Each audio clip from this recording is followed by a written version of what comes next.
There are a number of popular legends associated with Cambridge University, and its 800-year-old history, often recounted by punt guides to tourists while cruising the River Cam. Some are true, some contain elements of truth, and others are somewhat more fabricated. The myths and legends listed below represent a select few of the traditions and stories associated with Cambridge. One famous narrative relates to Queen's College's so-called mathematical bridge, pictured right. The story usually goes as follows: constructed by Sir Isaac Newton, it held itself together without any bolts or screws. Years later, inquisitive students took it apart in order to see how it fitted together, and the deconstructors were unable to reassemble it without bolts. A variation on this tale has the bridge being dismantled by the college's fellows due to the onset of World War II.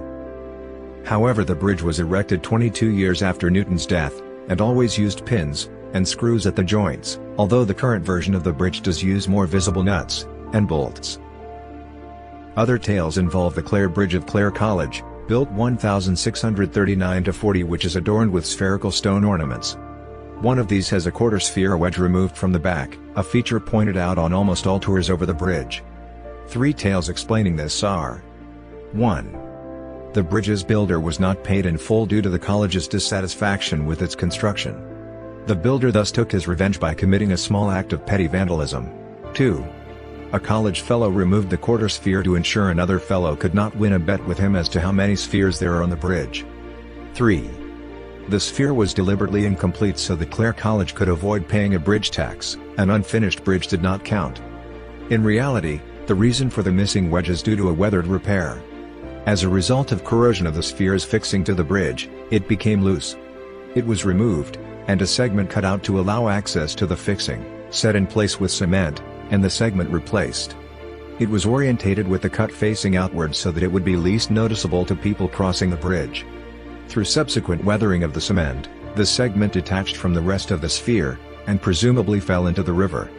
On close examination, it can be seen that a number of the other spheres have had similar repairs carried out, but their cut segments have remained attached.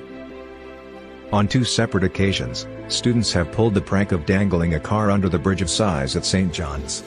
In the first incident, in 1963, a 1928 Austin 7 was punted down the river using 4 punts that had been lashed together then hoisted up onto the bridge using ropes. The second incident, in 1968, involved a Reliant Regal, a 3-wheeled car, being dangled under the bridge. It was cut down by the fire brigade in the morning. In neither case was the bridge damaged. The Night Climbers of Cambridge was a book written under the pseudonym Whipplesnake about nocturnal climbing on the colleges and town buildings of Cambridge, England, in the 1930s. The book remains popular among students. It is often credited with popularizing and inspiring the first generation of urban exploring and night climbing. A new authorized edition of The Night Climbers of Cambridge was published on October 26, 2007 by Oleander Press, Cambridge, to mark the 70th anniversary of the original edition. The new edition was updated, and has proved popular among students and urban explorers.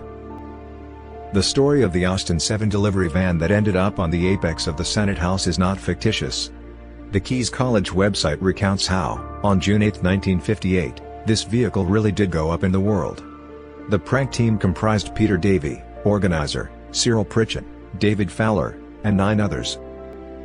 One story tells of a couple of students with a keen interest in climbing, who decided to scale the walls of King's College Chapel after hours, and place a road cone, or similar object, atop one of the spires. On discovering the object the next morning, the college are said to have called in a building company to erect scaffolding in order to remove the offending object. However, the erection of the scaffolding could not be completed before dusk, and so the adventurous students ascended the chapel the next night, and moved the road cone to the opposite end of the chapel's roof, thus rendering the half-erect scaffolding useless. Parts of these attempts are described in The Night Climbers of Cambridge. In 2002, a single toilet seat placed by a student on one of the spires remained there, eventually being retrieved by a steeplejack. In late November 2009, Santa hats were placed on each of the 4 spires of the chapel overnight. The college had these removed by a professional steeplejack at great expense. As the wealthiest of all Oxbridge colleges, Trinity College is naturally the subject of many rumors and popular urban legends. The college is sometimes suggested to be the 2nd, 3rd or 4th wealthiest landowner in the UK, or in England. after the Crown Estate, the National Trust, and the Church of England. A variant of this legend is repeated in the Tom Sharpe novel Porterhouse Blue. In 2005, it was reported that the college takes in £20 million plus per year in rent from its properties. In comparison, the National Trust received about £42.6 million in rental income from its properties in 2005-06. A second legend is that it is possible to walk from Cambridge to Oxford solely on land owned by Trinity. Jeremy Fairbrother, the college's senior bursar in 2005, has said this belief is incorrect.